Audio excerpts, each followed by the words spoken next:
Welcome to my channel happy students. आज के इस वीडियो में हम गुप्तकालीन प्रशासन के बारे में जानेंगे। गुप्तकाल का प्रशासन व्यवस्था कैसा था, यानी राजनीतिक व्यवस्था उस समय कैसी थी। आपको पता ही होगा, गुप्तकाल को भारतीय इतिहास का स्वर्ण युग कहा जाता है। तो इसका प्रशासन, राजनीति, धार्मिक कर्मकांड, मूर्तिकला, चित्रकला, सामाजिक व्यवस्था, व्यापारिक व्यवस्था सभी काफ़ी इम्पोर्टेंट है। तो आज हम लोग उसकी प्रशासनिक व्यवस्था यानी राजनीतिक व्यवस्था के बारे में देखेंगे। तो चलिए स्टार्ट करते हैं।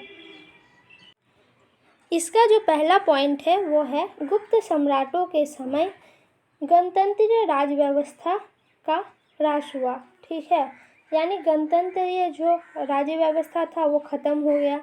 गुप्त प्रशासन राजतंत्रात्मक व्यवस्था पर आधारित थी। ठीक है, गणतंत्र को हटा दिया गया और राजतंत्र की स्थापना की गई।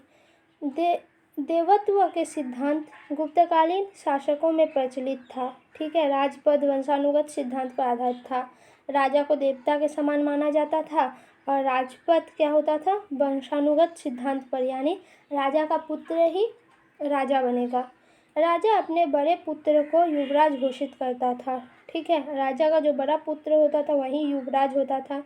अपने उत्कर्ष के समय में गुप्त सम्राट उत्तर में हिमालय से लेकर दक्षिण में विंध्य पर्वत एवं पूरब में बंगाल की खाड़ी से लेकर पश्चिम में सौराष्ट्र तक फैला हुआ था। ठीक है, जब गुप्त काल का उत्कर्ष समय था, यानी जब गुप्त साम्राज्य सबसे अधिक विस्तार प्राप्त किया, उस समय उत्तर में हिमालय से लेकर दक्षिण में विंध्य पर्वत तक और पूरब में बंगाल की खाड़ी से लेकर पश्चिम में सौराष्ट्र तक गुप्त साम्राज्य फैला हुआ था।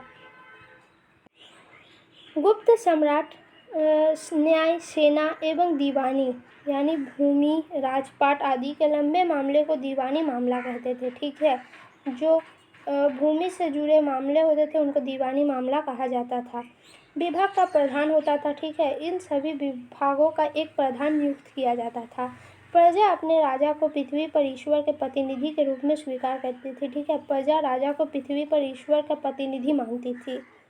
पर्याप्त प्रशस्ति में समुद्रगुप्त को पृथ्वी पर शासन करने वाला बताया गया। ठीक है, समुद्रगुप्त की प्रशस्ति मिली थी जिसमें उन्हें पृथ्वी का शासन करने वाला बताया गया। साथ ही उसकी तुलना कुबेर, वरुण, इंद्र एवं यमराज से की गई। ठीक है, उसकी तुलना इन देवताओं से भी की गई थी।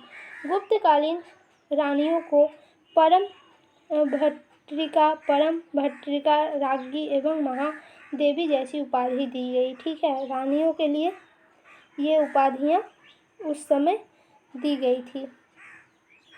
सम्राट प्रशासन के कुशल संचालन हेतु एक मंत्रिमंडल का गठन करता था जिसमें एक अमात्य एवं मंत्री होते थे। ठीक है, सभी जितने भी साम्राज्य हुए उसमें सभी में एक मंत्रिमंडल होता था। उसी तरह गुप्त प्रशासन में भी कुशल संचालन हेतु एक मंत्रिमंडल का गठन किया गया था जिसमें एक अमात्य और अनेक मंत्री होते थे।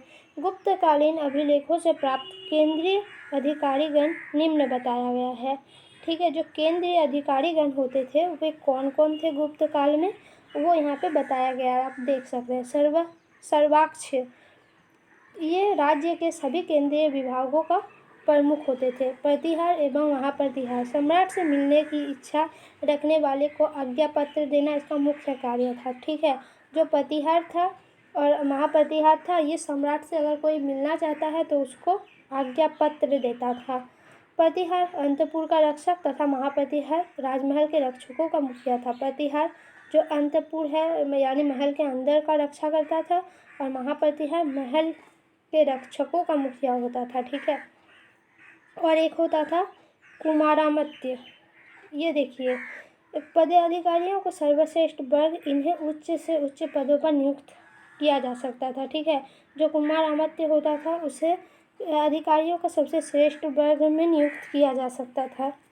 गुप्त प्रशासन में सेना का सर्वोच्च अधिकारी महासेनापति होता था। ठीक है, सेना का भी एक सर्वोच्च सेना अधिकारी होता था जिसे महासेनापति कहा जाता था। गज सेना का अध्यक्ष महाश्वती एवं युद्ध और शांति का मंत्री महाशांति विग्रहिक होता था। ठीक है, जो युद्ध और शांति का वार्ता स्थापित करता था उसे महाशांति विग्रहिक कहा जाता था।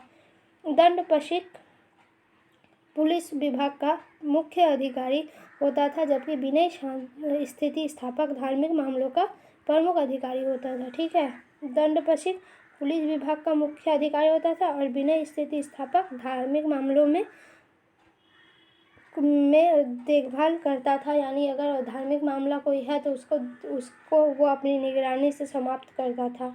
तो ये था गुप्त प्रशासन किस तरह से बटा हुआ था, उसमें कौन कैसे कार्य करते थे, उसका विवरण। आपको ये वीडियो कैसा लगा कमेंट में ज़रूर बताइए। साथ ही अगर आपने अभी तक चैनल को सब्सक्राइब नहीं किया तो प्लीज़ चैनल को सब्सक्राइब कीजिए। आपको इस चैनल में काफ़ी इम्पोर्टेंट क्वेश्चन के आंसर को बताया जाएगा, जिसकी अपडेट आपको मिलती रहेगी। इसीलिए चैनल को ज़रूर सब्सक्राइब कीजिए। धन्यवाद।